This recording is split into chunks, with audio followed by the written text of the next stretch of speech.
रचाई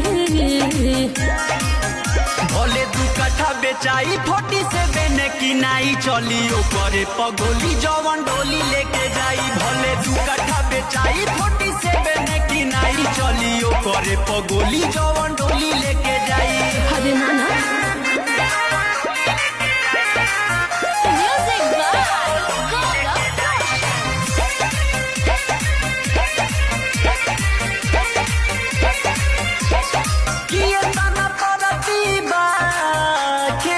हमारा नाम से ले लेम तोरा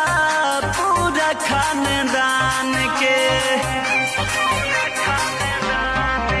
तोहर खाली सुना बड़ बड़ बोलियल बा तोहर काम बंदूक और गोलियल बा चुप चाप छोड़ दो हमर कोई पीछा यही में बाटे भलाई